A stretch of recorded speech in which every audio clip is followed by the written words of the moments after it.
खुशी की बात है, भारत की भूमिका स्पष्ट है। शुरुआत से ही हमने इस संघर्ष को लेकर अपनी गहरी चिंता व्यक्त की है। मैंने स्वयं भी पश्चिम एशिया की सभी संबंधित नेताओं से बातचीत की है।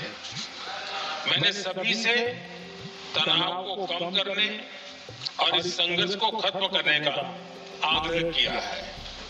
भारत ने नागरिकों, एनर्जी और ट्रांसपोर्ट से जुड़े इंफ्रास्ट्रक्चर पर हमलों का विरोध किया है।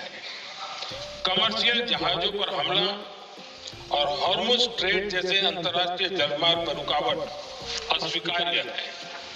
भारत डिप्लोमेसी के जरिए युद्ध के इस माहौल में भी भारतीय जहाजों के सुरक्षित आवागमन के लिए निरंतर प्रयास कर रहा है।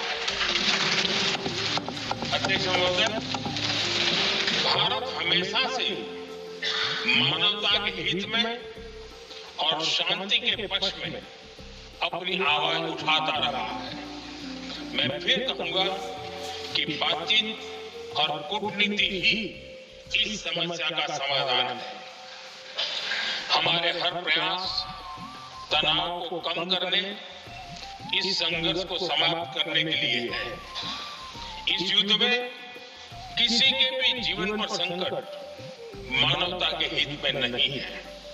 इसलिए भारत का प्रयास सभी पक्षों को जल्द से जल्द शांतिपूर्ण समाधान के लिए प्रोत्साहित करने का है। अध्यक्ष जी, जब ऐसे संकट आते हैं तो कुछ तत्व इसका गलत फायदा उठाने की कोशिश भी करते हैं। इसलिए कानून व्यवस्था सुनिश्चित करने वाली सभी एजेंसियों को अलर्ट पर रखा गया है। कोस्टल सिक्योरिटी हो, बॉर्डर सिक्योरिटी हो, साइबर सिक्योरिटी हो, स्ट्रेटेजिक इंस्टॉलेशंस हो, सबकी सुरक्षा को और मजबूत किया जा रहा है। अध्यक्ष जी, इस युद्ध के कारण दुनिया में जो कठिन हालात बने हैं, उनका प्रभाव लंबे समय तक बने रहने की आशंका है। इसलिए हमें तैयार रहना होगा, हमें एकजुट रहना होगा।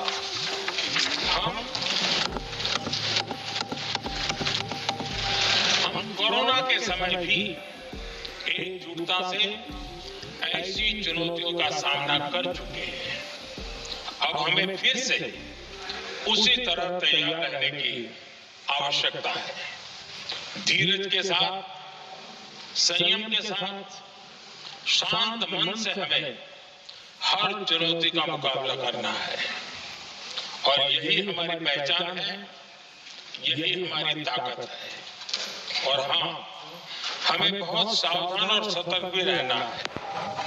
हालात का फायदा उठाने वाले झूठ फैलाने का प्रयास करेंगे, ऐसे लोगों की कोशिशों को सफल नहीं होने देना है।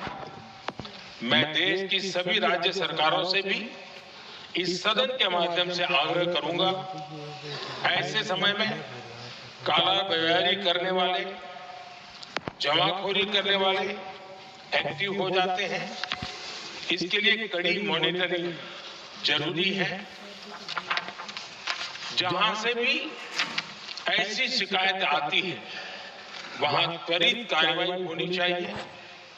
देश की हर सरकार और देश का हर नागरिक जब मिलकर चलेंगे तो हम हर चुनौती को चुनौती दे सकते हैं।